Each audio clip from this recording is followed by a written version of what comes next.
Alright, everybody, let's react to the Sackler family. Who are the Sackler family? The Sackler family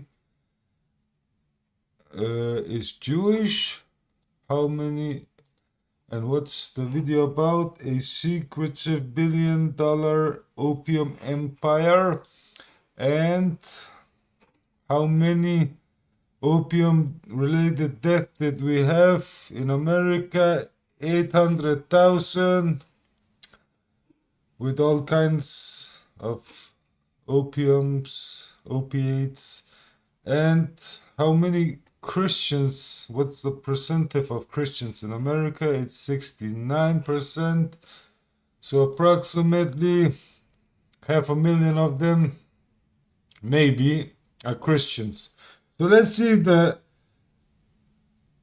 Sackler family, what they're up to. We are in the middle of an epidemic. In fact, it's called the worst public health epidemic in our history. As 8 members of the Sackler family caused much of the opioid epidemic. And the case is shining a spotlight on the powerful family behind the drug maker. They were all hell-bent on becoming super rich. Imagine a medical industry that's supposed to keep a nation healthy, but becomes so completely corrupt that it causes an epidemic. This has become a reality in the United States, where opioids have caused just under 50,000 deaths per year, according to recent figures. And that's just the tip of the iceberg. Countless other lives have been destroyed through addiction. In the United States, drug overdoses are the leading cause of death in people under 50. That's a lot to take in, but imagine if most of this tragedy was caused by one secretive family working behind the scenes. It couldn't be. No, that's anti-Semitic, bruv. Why are you so anti-Semitic? Again, this is a reality. That family's name is Sackler. The Sackler family is not only partly responsible for the epidemic, but has also made a multi-billion-dollar empire from it. You may not know about them, but you've surely heard of OxyContin before. Welcome to the story of how billionaires and doctors became the drug dealers that caused an... No, who has heard about oxys? Psh. That's just crazy. epidemic. You are watching Cold Fusion TV.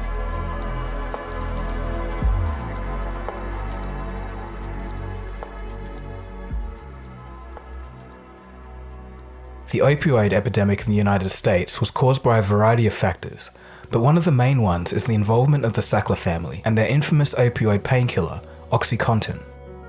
In 2017, when over 100 people per day were dying, President Trump declared the opioid crisis a national emergency. Here's the problem. Patients are often given strong painkillers when in hospital for surgery or chronic pain.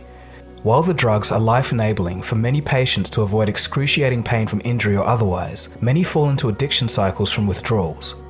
Some people graduate from prescription pharmaceuticals onto cheaper and more potent alternatives like heroin or fentanyl. The cases and causes come from far and wide, but research indicates that there is a strong correlation between regions of high opioid prescription rates and high overdose rates. I mean, if you look at it, 4 of 5 injectable drug users started getting opioids, whether it be OxyContin, prescription or non-prescription pill taking. So there is a direct correlation between the two. Annually, more than 214 million prescriptions for opioid pain have been given out, with more than 11 million people abusing their medication. But how? Damn, bro. Just look at 2014. It's like red. And imagine if they didn't change anything, it would just be red all over this fucking place. How did this problem get so catastrophic? Enter the Sacklers. The Sacklers pushed OxyContin to everyday people who had little use for the drug. They corrupted the entire supply chain, employing armies of sales reps, paying off doctors, lobbying for favorable regulation, and making billions while masses fell into devastating addiction. They didn't care much for the addictive properties of their drugs, they were more concerned with their bottom line. Their name is everywhere, yet not many people know about them. The Sackler family have invested a substantial portion of their $14 billion net worth into many museums, art galleries, and universities. The world-famous Louvre Museum in Paris has a Sackler wing. Kate Middleton was stunned when she opened the Sackler courtyard in the Victoria and Albert Museum, which consists of 11,000 handmade porcelain tiles. London's famous Gothic church, Westminster Abbey, even has a window named after the Sacklers. While the family is happy to put their name on any prestigious institution that will receive their money, it's a name that is far removed from their golden product, OxyContin. The reason why will soon be very obvious. So to understand the Sacklers in full, we must first look at the Sackler story. The story of the Sacklers starts in 1952 when three psychiatrist brothers, Arthur, Mortimer, and Raymond, purchased a small pharmaceutical company called Purdue. Together, they co-authored over 100 research papers on the biochemistry of mental illness. Arthur Sackler doubled as an advertising pioneer in pharmaceuticals. Perhaps by using his research papers as leverage, he was the first to convince the Journal of the American Medical Association to run an ad brochure in colour. Arthur went on to make Valium the first drug to pass 100 million sales. He did this by marketing it as a drug to cover all kinds of ailments with a made-up term he called psychic tension. Previously, that kind of drug was strictly only for anxiety. So with the introduction of the invented idea of psychic tension, it could be prescribed to a much wider market. Almost anyone could fit the symptoms, not just anxiety sufferers.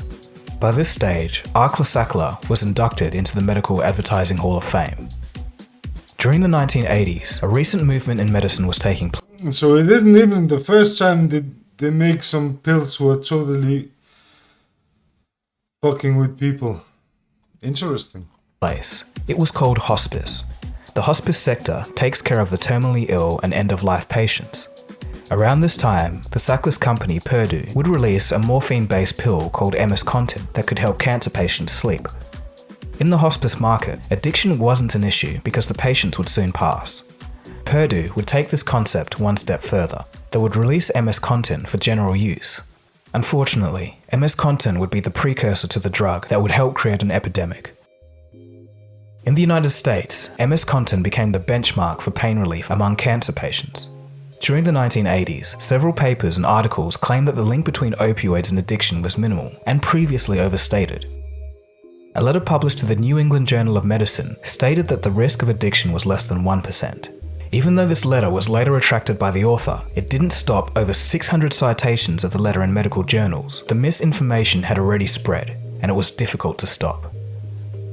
Advertising genius and co-founder of Purdue, Arthur Sackler, had a nephew named Richard. Richard would later become the president of Purdue, but got his start as a research scientist in the company. Richard would constantly be brainstorming ideas, trying to find new uses for MS-Contin. Much like his uncle Arthur, he was heavily interested in the commercial and marketing side of the business. Purdue's former executive director of product management recalled that Richard didn't always wait for the research results. Richard Sackler would later become the president of the company in 1999 and co-chair in 2003. His uncle and father became the co-CEOs of Purdue. Within Purdue, Richard was an avid micromanager. He would send out bulletins which halfway through read, "If you're reading this, call my secretary," and he would leave secret passwords in the text. Based on which sales reps called the secretary and delivered the password, Richard would know exactly who was reading the bulletins and who wasn't.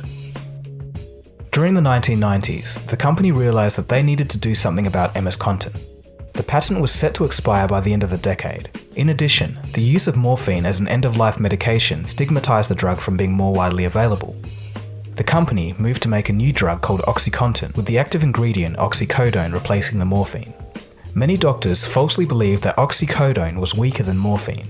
The truth was, the active ingredient in OxyContin, oxycodone, was in fact 50% stronger than morphine.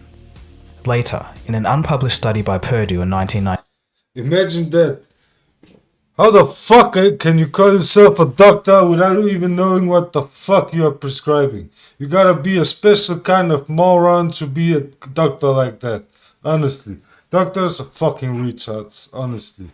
Bruv, those guys, they're fucking retards, man. I got a cousin who's a doctor. He ain't that bright. 1999, the company found that the addiction rate was 13%, not 1%. The FDA even approved a claim that OxyContin's delayed absorption would reduce the probability of abuse. The FDA examiner who was involved in the approval of this claim left the FDA shortly and within 2 years had accepted a role at Purdue. Sadly, this move hints at corruption. In 2015, Purdue was granted FDA approval to market the drug to children as young as 11. Almost immediately after... Bruv, I can't even understand how the fuck these people are not in prison. How the fuck is these people not having a life sentence or fucking sent to Texas for special kind of... so they can get the death penalty. Exactly. Fuck, man. These guys are fucking traitors, national traitors, man. They're fucking killing Americans. Why the fuck are you Americans not doing anything, man? What's wrong with you? And you call yourself a patriot? Bullshit. Bull fucking shit, man. After OxyContin was released, the cases of addiction became apparent. But rather than admit their drug was addictive, the company simply blamed people for not taking the drug as directed. Even Purdue themselves had to fire one of their secretaries after she became addicted to OxyContin. So the question has to be asked, why was the use and abuse of OxyContin so widely spread? Well, it wasn't by accident. The company knew exactly what they were doing. Purdue's strategy for marketing their new drug, OxyContin, began in 1995. First, the company focused the drug on the same market as MS-Contin, cancer patients. The move was made to win wide regulatory acceptance and the integration of the drug into medical programs. The company began their targeted advertisements on health professionals. During this stage, sales representatives were encouraged to lie about the addictive nature of the drug. That our best, strongest pain medicines are the opioids, but these are the same drugs that have a reputation for causing addiction and other terrible things. Now, in fact, the rate of addiction amongst pain patients who are treated by doctors is much less than 1%. They don't I wonder what religion this guy has. wear out, they go on working, they do not have serious medical side effects. And so these drugs, which I repeat are our best, strongest pain medications, should be used much more than they are for patients in pain. Then things got You know, it's actually funny. This guy, while he was talking, every time he lied, he blinked. Just go back and watch it. They don't wear out, they go on working, they do not have serious medical side effects. And so these drugs, which I repeat are our best, strongest pain medications, should be used much more than they are for patients in pain. Then things got really Blinking all the dirty. time. Purdue then began It's paying off fucking all the lying. links in the supply chain. Distributors were guaranteed rebates. How the fuck is these guys not in fucking prison? Bruv! If you sell a little bit of white powder, you go to fucking prison for fucking... It depends on how much white powder. You go to prison a fucking long time, man. These fucking guys have been caught red-handed, fucking selling this fucking shit, fucking making millions. People are fucking dying. People are getting addictive. People are fucking... Bruv, how the fuck are these guys not in prison? Fucking tell me fucking that. Pharmacists God were damn. given refunds, and patients were given coupons for starter supplies. Academia also got their share in grants. Medical journals were even making money from advertising the drug. Politicians were given campaign donations from both Purdue and the Sackler family. But the most important link in the whole chain was the whole fucking American system is a fucking joke. Your fucking own politicians are selling you out. Fuck, bro. You're a joke, bro. America's a fucking joke, bro. doctors. After all, they were the ones who used their discretion on what to prescribe patients.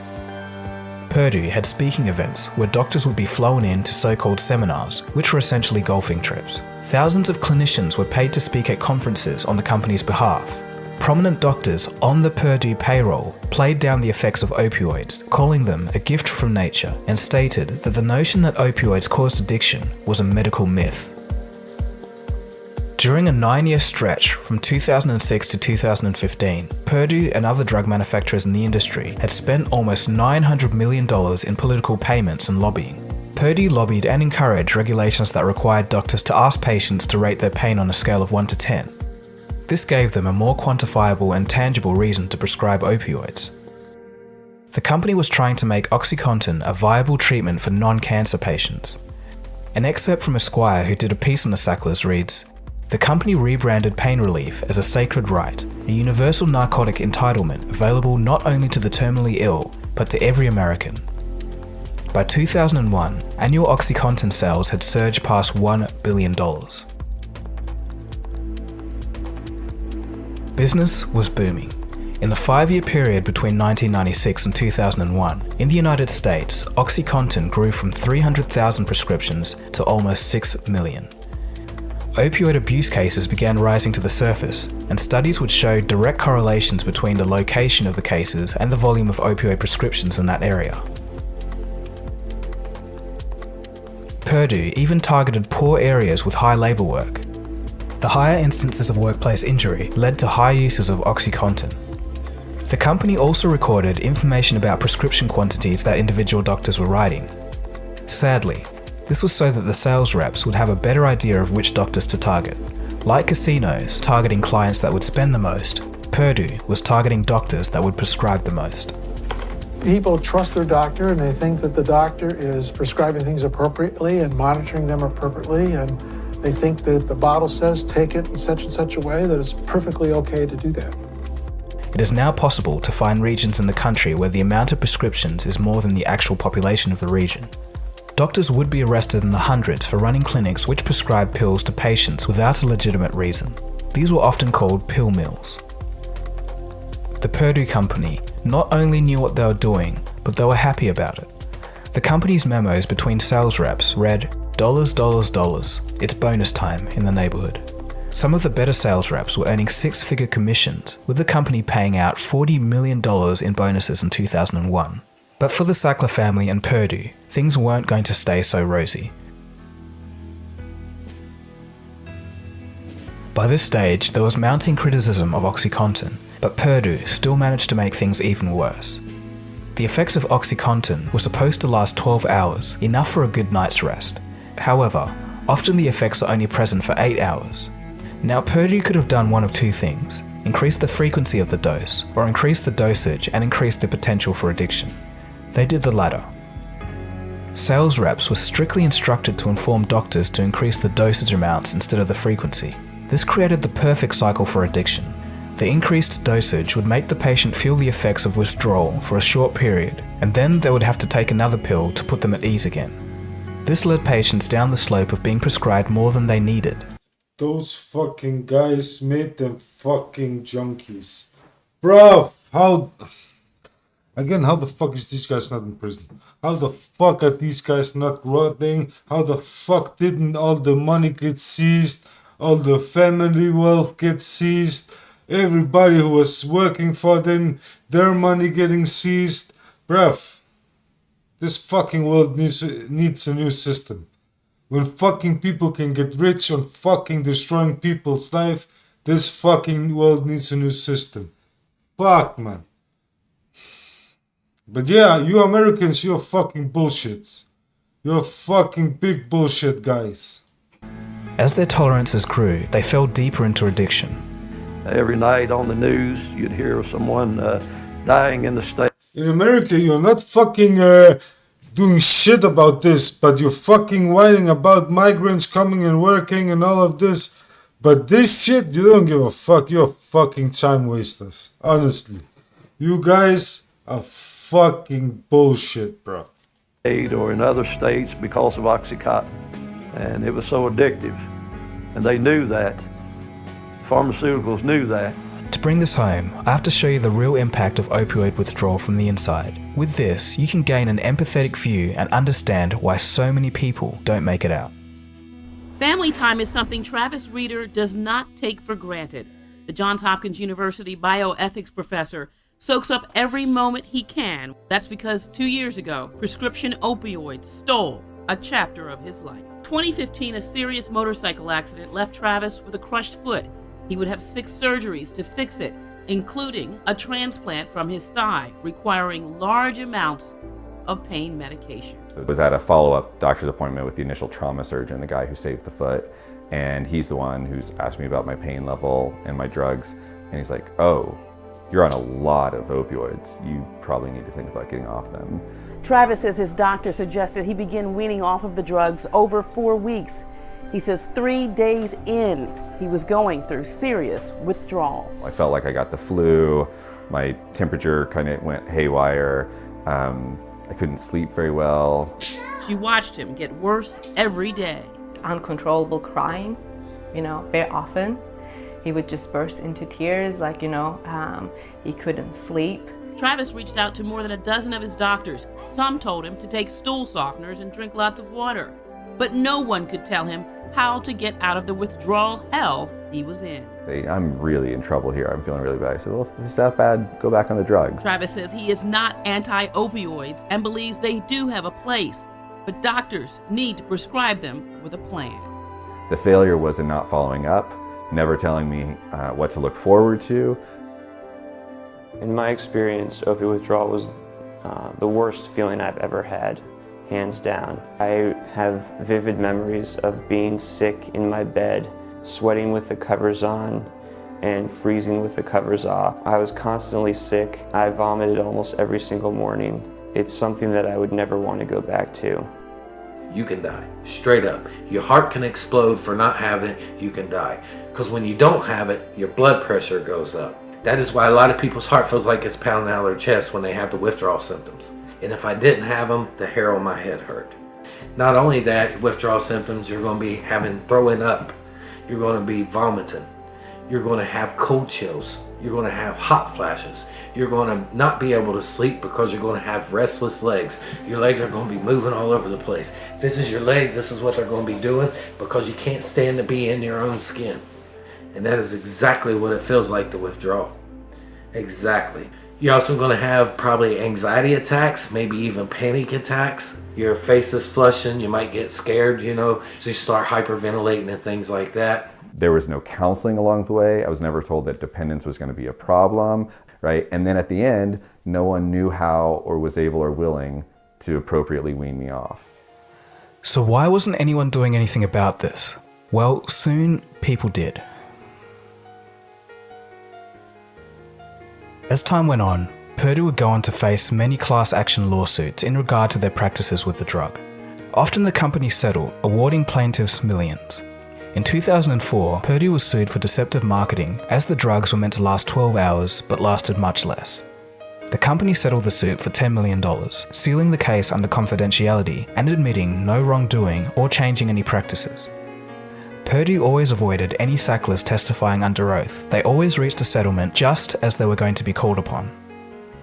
In 2007, the company faced a suit from the federal government in which Purdue was charged for a criminal felony of purposefully pushing misconceptions about OxyContin. Purdue acknowledged that they knew about the misconceptions doctors had about their drug and actively exploited it for profits. This settlement cost Purdue $600 million. Even though... That's a fucking joke, man. They made more than $1 billion a year, man. Are you fucking dumb? Fuck, man. All of those guys, man. All the fucking... Everybody should get arrested. Even those guys who are prosecuting them. They should get arrested for not doing the fucking job. The fuck? Fucking... how much? 600 million. That's a fucking joke. Settlement cost Purdue $600 million. $600 million. Bro, that's a fucking joke, man.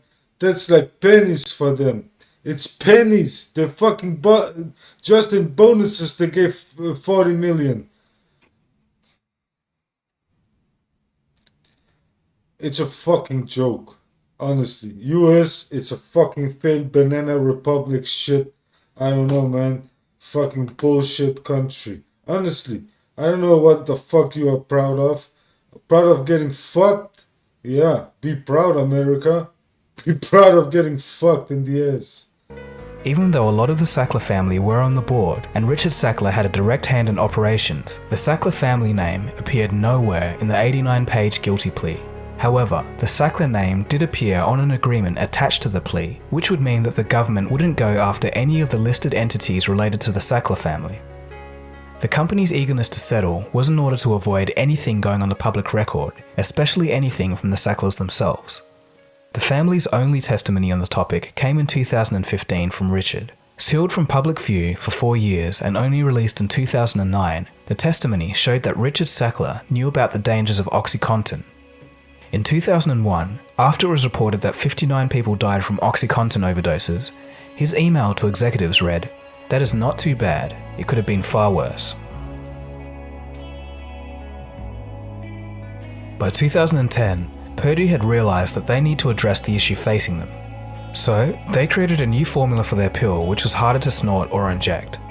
After the reformulation, a study was conducted that found a third of users switched to other drugs, and of those, a further 70% began using heroin.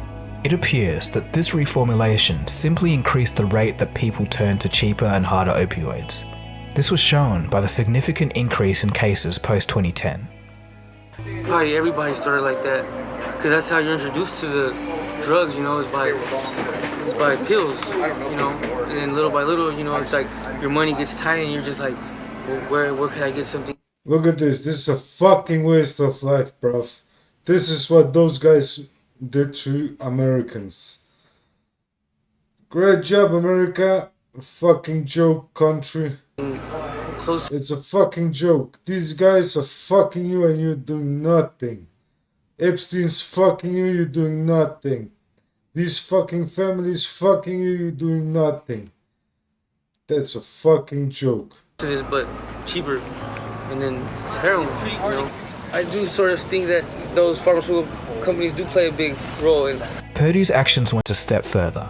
As the OxyContin patent was nearing its end, Purdue, with an apparent sudden change of heart, stunningly lobbied that the drug was prone to abuse and that no other companies should be allowed to remake it. In 2013, the FDA agreed. No generic copies of OxyContin were to be made. But Purdue's version of OxyContin remained on the market. This simply meant that no other competitors could make their own versions of the drug. So what looked like a rare noble act from Purdue was simply a cunning act to move to secure a few more years of competition-free selling of their billion-dollar baby, OxyContin. With its trail of destruction ruining large sections of the American population, Purdue appears to be moving to other markets. Markets with fewer regulations would be a simple way for the Sacklers to keep milking their cash cow. In 2016, an LA Times investigation into Purdue's child company, Purdue Pharma, suggested that it's gearing up to take on international markets with their drug. In response, US lawmakers wrote a letter to the World Health Organization warning the intent of the company owned by the Sackler family. In 2018, the Sacklers obtained a patent for a drug which is used to treat opioid addiction. Ironically, they might make even more money from the crisis they helped create. In March 2019, Purdue settled yet another lawsuit. This time, the company agreed to pay $270 million to the state of Oklahoma for its part in the opioid epidemic. The Sackler family was not called by name as the defendant. However, perhaps in order to not be called to testify, the Sackler family has voluntarily pledged $75 million to the National Center for Addiction Studies at Oklahoma State University. The company is currently said to be considering bankruptcy. Bruv, how the fuck can your country fucking make deals, human life for fucking money? That's fucking retarded, this shit, man. So yeah, you can go and fucking kill people with pills, and then you just pay a fucking fine. How the fuck is that fucking normal? That makes no fucking sense. Fuck, you guys are idiots, man. How the fuck are nobody saying shit about this? In the midst of thousands of lawsuits in order to protect their assets. In total, a separate collection of about 1,600 lawsuits are being carried out from various levels of government. The Sackler name was kept far away from their products, and OxyContin wasn't called Oxy-Sackler on purpose. But now the world is waking up. We're here to call out the Sackler family who've become synonymous with the opioid crisis. The family who made billions off the bodies of hundreds of thousands. Protesters have begun assembling and organizing against the Sacklers. In February 2019, the Guggenheim Museum in New York, a common recipient of Sackler money, was taken over by protesters. Prescription papers fell from the balconies, symbolically as carelessly as doctors on the Sackler payroll once wrote them. The chant, "Shame on Sackler," echoed throughout the streets of New York as angry groups gathered. It now seems that the Sackler's This is all symbolic shit. Bruv, you should have... Bruv, these people, they should like go to the fucking... Where's the fucking... town hall or whatever, check that shit over and said, listen, this company can never sell here again. And those people behind it, they are going to prison. Finish. What the fuck, just sitting there, throwing receipts, demonstrating. All this demonstration bullshit, this bullshit. Honestly, it's bullshit. Bruv, you're walking around doing nothing, bruv. So what? Fucking storm the town hall, man, take over that shit, man. If they ain't doing their jobs, they're getting replaced. Finish. favorite domain, the art and music. Fucking, I can't take this tolerant fucking bullshit anymore, man. Everybody, oh, we just do it the correct way, we just wait, blah, blah. Fuck that shit, man. Fucking kick in the fucking door and throw people out. Finish. The fuck? You ain't doing your job? Get the fuck out of here, bruv. The world has now been overtaken by people who have had enough. In 2019, one by one, art galleries around the world began to reject their work. The National Portrait Gallery in the UK announced that it would be rejecting a $1.3 million donation from the Sackler Trust. London's State Museum and New York's Guggenheim Museum both announced that any further donations from the Sacklers will not be accepted. As far as outrage against the Sacklers goes, the deeper story is more nuanced. Screw fucking that, man. They're still making money. They're still free. The fuck? Fuck it if they're not taking the money. They're still fucking free. They're still fucking making money. The fuck? Most of the Sackler descendants are involved in philanthropic work, organising various charities and well-meaning causes. Yeah, bullshit they are. Bullshit. Some have never owned any shares in Purdue, but bear the Sackler name. Yeah, of course, man. They're living on their fucking family money. The fuck? The fucking money. They own the shit, man. It's fucking family owned. Fucking stupid idiot. Should the you can't have a fucking 30 fucking CEOs or fucking directors of the companies. You only have one at a time. God damn, man. How the fuck are you so dumb? Descendants, some of whom have no interaction with Purdue apart from collecting their checks, which some estimates put as high as $1 billion per year, be held accountable. The publication, The New Yorker, puts forward a good argument that the money received from ill gains should go to measures to counter the impact that they had. For example, John D. Rockefeller founded Standard Oil, which was later broken up into massive oil companies such as Chevron, ExxonMobil, and BP. The descendants of Rockefeller have used some of their fortune to fund resources involved. Fuck that shit. If they fucking use some of the they use some of the money for good. Fuck that shit, bruv. Those people fucking need to go to prison. I don't give a fucking shit about the use some of the money for good. All of them prison, all the fucking wealth taken, all the future wealth will be taken. They will fucking never have anything. They will be fucking in prison. Finish, bruv. All this fucking tolerant shit. Bruv, a fucking guy, he can go fucking sell some fucking weed and go to prison. I don't know fucking how long. Somebody can go to prison for fucking selling the white powder. Bruv, shut the fuck up, man. You can go fucking to prison for fucking taking cigarettes into the country without fucking permission and all that shit. These fucking guys are fucking killing people. They're not going to prison. So shut the fuck up. Fucking shit ass country. And climate change, and audit the company's harms due to their enormous moral responsibility. Should the moral responsibility, all of this shit about the giving and all this, bruv, they're only giving to the people who they are controlling, and for an agenda they can push through that fucking organization. Don't fucking stop playing fucking dumb. We know where the money, when people give money to Africa and all this shit, that shit goes to specifically organizations they work with, who they wanna do something with or infiltrate something. Bruv, it's all fucking a game. Stop this bullshit, moral fucking bullshit. Everybody giving to Africa. Africa is still fucking a third world country. So moral, it's bullshit. They're giving them behind their backs. They're buying weapons and all of this shit. And acting like it's going to fucking food. Stop fucking lying. You fucking piece of shit. Bruv, the normies in the world are the problem. Fucking wake up and see the world for what it is. Sacklers do the same. The last of the 3 original Sackler brothers who started the company back in the 1950s died in 2017. However, Richard, who ran the Purdue company, and other Sackler members who have served on the board are still alive and being sued. Fuck that shit, man. Dig their fucking bodies up, man. I don't give a fuck.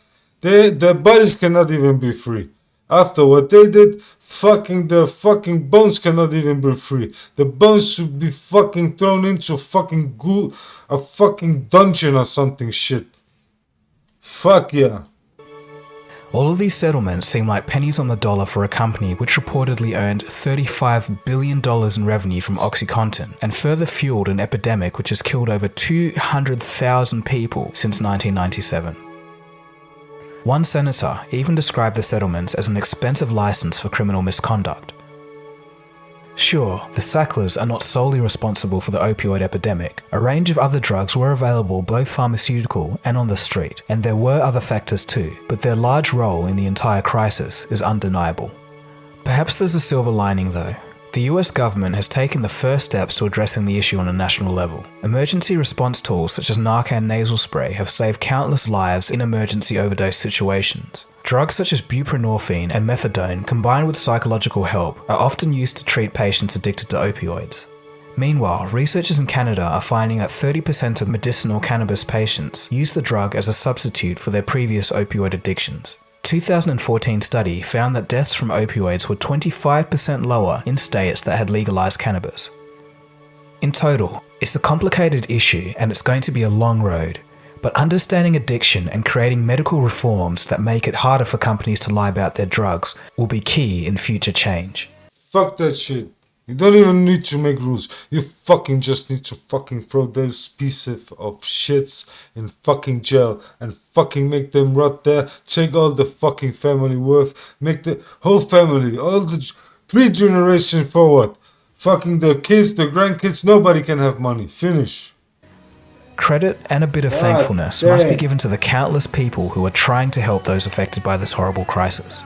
Hospital staff, charity workers, local police, fire departments, social workers. In their own way, they all help save lives every day. But it is evident now, more than ever, the effect that the Sackler family has had on the world. Depending on how long the opioid crisis continues, we still may not know the full and true extent of the Sacklers' efforts. Ironically, Arthur Sackler once told his children, "Leave the world a better place than it was when you came in."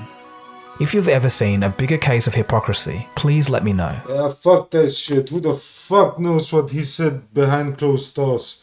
Fuck that fucking bullshit. Fuck this guy. He can suck a dick. The Sacklers that were involved in creating an opioid epidemic cared more about their profits than they did about their patients, the very people they were meant to help. It may be too late to bring those responsible to justice or completely heal from the impact that their actions had on the world, but it's not too late to stop this kind of thing from happening again in the future. For the last 30 years, the Sacklers had a secret, but not anymore, and now you all know it too. So that wraps up our look at the Sackler family and their role in the opioid crisis. If you do know anyone going through this, I'm sorry, and I hope things get better for them. So just a bit of housekeeping quickly. If this video does well, like the Theranos video I did before, and you guys kind of like this longer form content, then I think I'll do one of these long form documentaries maybe once a month. We'll see how we go. So again, thanks for watching. This has been Dagogo. You've been watching Cold Fusion. Feel free to share this video to anyone who's interested in this topic and wondering how this opioid epidemic actually really started. Yeah, fuck that shit. It started by fucking greedy motherfuckers who don't even get prosecuted. Somehow again. But yeah, fuck that shit, bruv. See you guys next time. So as we saw again, people from a certain religion are killing Americans, and the Americans are complaining about totally different things. So it's all bullshit. See you guys next time.